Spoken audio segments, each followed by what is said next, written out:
भारत के सभी राज्यों की खबर SNS न्यूज चैनल पर, खबर जो आपको रखे सबसे आगे। नमस्कार, जय भीम, आदाब, सत श्री अकाल, जवार। महाराष्ट्र के भंडारा जिले में सबसे बड़ा ब्रेकिंग। लोग कहते हैं 100 बेईमान हो और अगर एक ऑनेस्ट और ईमानदार हो तो 100 पर भारी पड़ता है, और वो भंडारा जिले में देखने को मिला है। एक ऑफिसर जिसको नूरुल हसन कहते हैं, उनके आने से जुआ, शराब, सट्टा, नशा, अवैध धंधा, रेती तस्करी, सब कुछ बंद। जब पान गुमटियों में जो पान पराग से लेके गुटखा उटका सब बिकता था, सब बंद। क्या जो ऑफिसर लोग को होते हुए ये सब कर्म हो रहा है, क्या उन लोग बंद नहीं कर सकते थे? लेकिन उन लोग की नीयत कुछ और थे। लेकिन एक ईमानदार ऑफिसर सब पर भारी पड़ता है, और ईमानदारी जिंदा है। और भंडारे के जनता और SN न्यूज चैनल, हम लोग सब नूरुल हसन को सलाम करते हैं, इसलिए कि भंडारा जिले में 1.5 साल में 22 मर्डर, अनगिनत चिंताई, चोरी, डकैती, रेप, ये सब होते हुए नूरुल हसन जब ज्वाइन किए तो मैंने और हमारा टीम ने जब पड़ताल किया, पान गुमटियों में सब गुटखा, पान पराग बंद। जो हर चौक में सट्टा होता था, सट्टा भी बंद हो गया। दारू बट्टी जहां जहां था वहां वहां बंद हो गया। गौ तस्करी जो टीए लगा के करते थे, उन लोग में भी दहशत, और उन लोग भी बंद किए हैं। इसको कहते हैं नूरुल हसन। और मैं देश के प्रधानमंत्री और महाराष्ट्र के मुख्यमंत्री शिंदे साहब और डिप्टी CM देवेंद्र फडणवीस और आदरणीय नितिन गडकरी और नरेंद्र भुंडेकर, सुनील मेंढे, डॉक्टर परिणय फुके, बीजेपी के जितने भी नेता हैं, उन लोग को अपने चैनल के द्वारा धन्यवाद करता हूं कि आप लोग भंडारा जिले में नूरुल हसन को दिए हैं। और मैं और एक खुलासा कर दूं, मैं बहुत कम ऑफिसरों का प्रतीक मैं सच्चाई लगाता हूं, क्योंकि वो जो सच्चाई का लायक है और जो ऑफिसर ऑनेस्ट है, उसी के बारे SN न्यूज चैनल बोलता है। मैं किसी के खुशामद या किसी के वाहवाही में कभी न्यूज़ नहीं लगाया हूं। इसीलिए कुछ राजनेता और अधिकारी मुझे चाहते नहीं हैं, क्योंकि मैं उनका लिफाफा और बिरानी में शामिल नहीं हूं। और मैं और एक बात की खुलासा कर दूं, आप मेरे ऊपर जितने दबाव डालिए, आप जितने भी मेरे ऊपर में एलिगेशन लगा दीजिए, लेकिन मैं सच्चाई लगाना कभी नहीं छोड़ूंगा। न मैं राजनेता का लिफाफा लेता हूं और ना कोई अधिकारी का लिफाफा और बिरानी खाता हूं। इसीलिए जब सच्चाई लगाता हूं तो चंद ऑफिसर लोग को खराब लगता है, चाहे वो माइनिंग में हो, चाहे पुलिस डिपार्टमेंट में हो, या राजनेता हो, या महसूल में हो। मैं हमेशा अच्छे ऑफिसर का तारीफ करता हूं। और मैं और एक बात की खुलासा कर दूं, नूरुल हसन वो ऑफिसर है कि भंडारे के जनता के दिल में चंद दिनों में छा गया। और मैं आपसे वादा भी करता हूं जनता से कि मैं उनके तारीफ नहीं कर रहा हूं, जो सच्चाई है वही लगा रहा हूं। और जिस दिन नूरुल हसन के होते हुए सट्टा, जुआ, रेती, गौ तस्करी चालू हुआ, तो मैं खिलाफ में भी न्यूज़ लगाऊंगा। यह मैं जनता से वादा करता हूं। और आप लोग सब मिलके नूरुल हसन जैसा ऑफिसर का साथ दीजिए। जहां जहां पर अवैध धंधा है, आप लोग उसको कॉल कीजिए। और कोई अपराधी किसी को डराता धमकाता है तो उसके बारे में भी कॉल कीजिए। और मैं अपने चैनल के द्वारा नूरुल हसन साहब से एक अपील करता हूं कि जो स्कूल और कॉलेज के समय होता है, जो हर चौक में लड़के लोग गाड़ी लेके जो रनिंग करते हैं और चौकों में बहुत से लड़की लोग को परेशानी होता है, कॉलेज और स्कूल का समय उस पर भी ध्यान देना चाहिए और ऐसे अपराधी लोग को दिल में डर होने चाहिए और लड़की लोग सुरक्षित रहने चाहिए। और हमारा रिपोर्टर विजय राणे गोबरवाई में कल शांतिता समिति हर पुलिस स्टेशन में कंटिन्यू ले रहे हैं नूरुल हसन साहब, और उसी का परिणाम है कि भंडारा में बहुत बहुत बहुत अपराधियों का दिल में डर है और आम जनता चैन से सो रहा है। ऐसे ने न्यूज चैनल से मैं सैयद जाफरी, भंडारा। बाकीचे इतर अवैध धंदेबाबत इथे आम्हाला कोणी सांगितले नाही की काय दारूचे चालू आहे किंवा बाकी इतर गोष्टी चालू आहे हे कोणी सांगितलं नाही, परंतु असे क्षेत्रामध्ये दारू चालू राहते, बाकी इतर अवैध धंदे चालू राहते। हेडक्वार्टर म्हणून 1.5 तास लांब आहे हा पोलीस स्टेशन।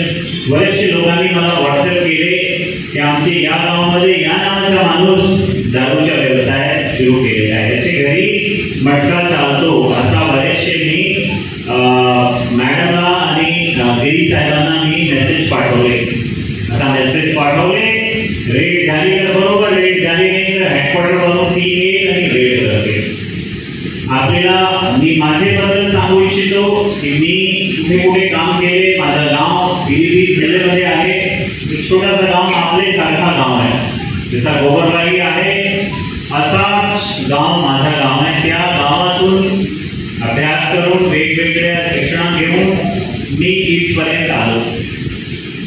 एक आम शेतकरी माणसाचा मुलगा आपले जिल्ह्याचा एसपी झाला, तर तुम्ही समजा की मी कोणत्याही वेगळ्या गावाचा एसपी नाही आहे, आपले गावाचा मुलगा आहे आणि आपला माणूस आहे। कोणावर कोणत्याही प्रकारचा अत्याचार झाला तर डायरेक्ट तुम्ही माझ्याकडे येऊ शकता, डायरेक्ट मेसेज करू शकता, काहीच प्रॉब्लेम नाही। एक आम माणसाला न्याय देण्यासाठी, एक आम माणसाला जस्टिस देण्यासाठी जे काही पाव उचलावं लागेल आम्हाला ते आम्ही करू। वर्धेमध्ये असताना, नागपूरमध्ये असताना वेगवेगळ्या ठिकाणी काम केले। आधी बीडमध्ये होतो मी, नंतर नांदेड, नंतर additional SP Yavatmal, DCP Nagpur, SP Wardha, number आता आपले जिल्ह्यामध्ये काम करण्याची मला संधी मिळाली। तर माझं धोरण असं आहे की समाजामध्ये जे दुर्बल व्यक्ती आहे, ज्या माणसाची आवाज नाही, ज्या माणसाकडे पॉलिटिकल किंवा मनी किंवा मसल पॉवर नाही, असे माणसाला न्याय मिळाला पाहिजे। असे माणसाकडे माणसासोबत पोलीस डिपार्टमेंट राहायला पाहिजे। या आपले जिल्ह्याचे सर्वात दुर्बल व्यक्ती सोबत या जिल्ह्याचा कोणी माणूस असेल तर त्या माणसाचं नाव आहे नूरुल हसन। नक्कीच मी त्यांचे पाठीशी राहतो, काय असला डायरेक्ट या, नक्कीच त्यांच्यावर ऍक्शन घेतो। एक गोष्टी जी मला आवडत नाही, कदाचित आवडत नाही, ते आहे गुंडगिरी करणारे लोक आणि गुंडगिरी दाखवणारे लोक। ते गावचे गुंडे राहते, मोहल्ल्याचे गुंडे राहते, त्यांनी कोणत्याही प्रकारची गुंडगिरी दाखवली त्या गावामध्ये किंवा त्या एरियामध्ये आणि लॉ अँड ऑर्डर हातात घेतला तर त्यांचा सर्वात मोठा शत्रू मी असणार आहे आणि कायद्याचा धमका नक्कीच त्यांच्यावर चालणार। हे तर एकदम खरं आहे।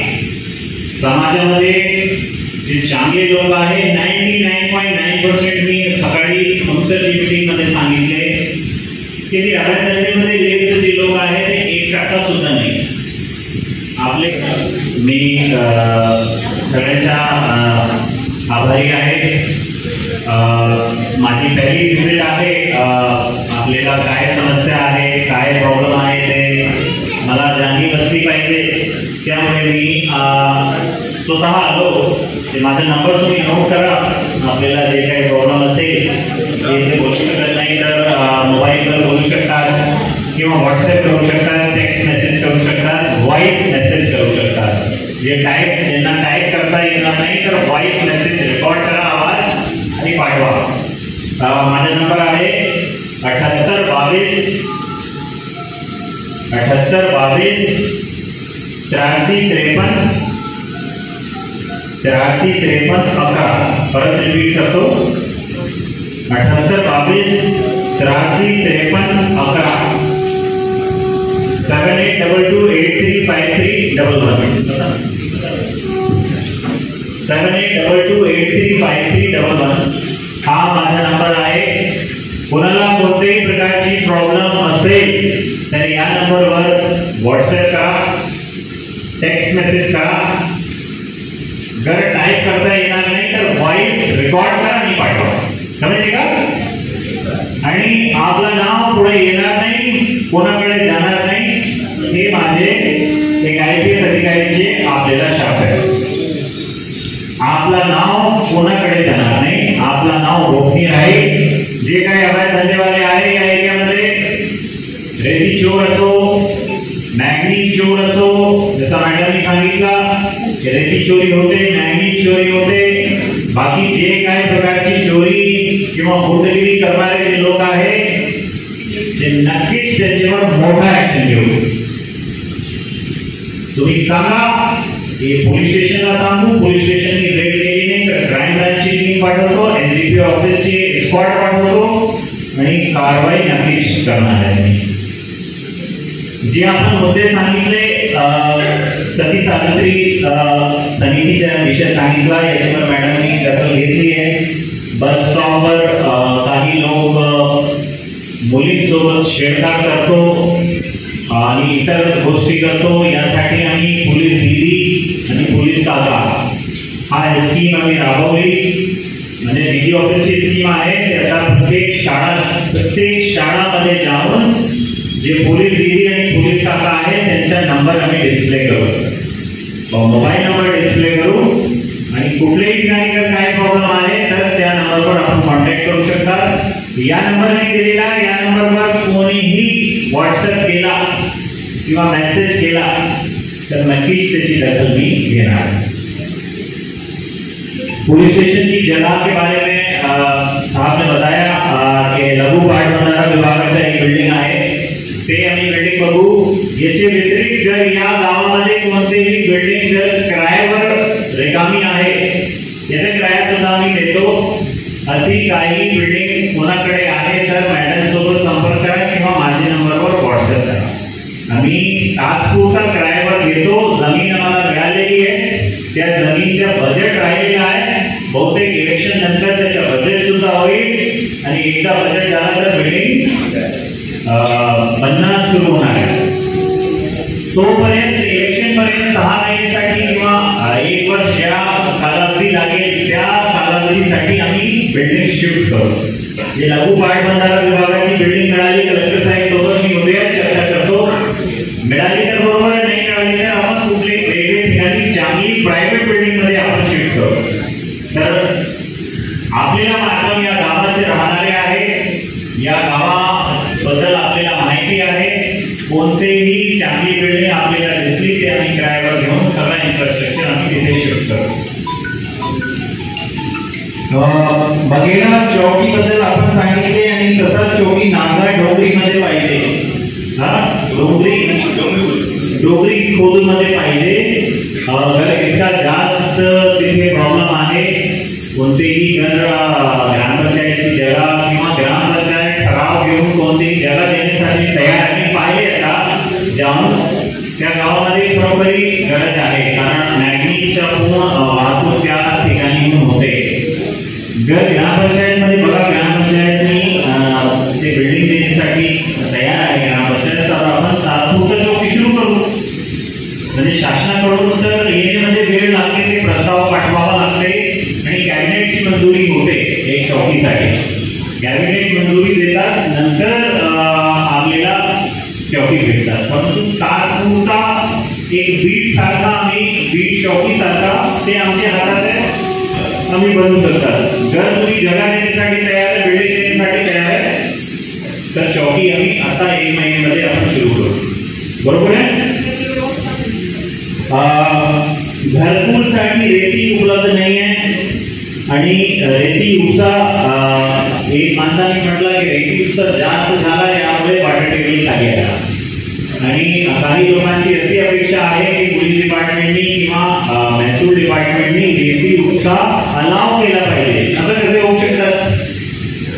ते पोलीस किंवा महसूल डिपार्टमेंट अशी इलिगल गोष्टी कसे अलाव करू शकतात? कसं तुम्ही अपेक्षा केली? जे रेती उपलब्ध करण्याचा विषय आहे ते विषय मी कलेक्टर साहेबांना बोलतो, मॅडम कलेक्टर साहेबांनी बोलतील. आपल्याला जे काही शासनद्वारे जे रेती उपलब्ध करायचे त्याच्यामध्ये घरकुल रेतीच्या कॉन्ट्रॅक्ट देताना एक अट आहे की घरकुलसाठी रेती उपलब्ध त्यांना करावं लागेल स्वसुधारांनी. ते 500 किंवा 600 रुपये त्याची दर आहे, ते 600 रुपये पर ग्रास रेती उपलब्ध करावं लागेल. परंतु आमच्याकडून तुम्ही कोणत्याही इलिगल कामाची अपेक्षा करू नका. जे कोणी आहे तिथे ते शब्दामध्ये आपल्याला सांगतो की माझ्याकडून अपेक्षा करायची नाही. जशी कारवाई आता चालू आहे, काही मला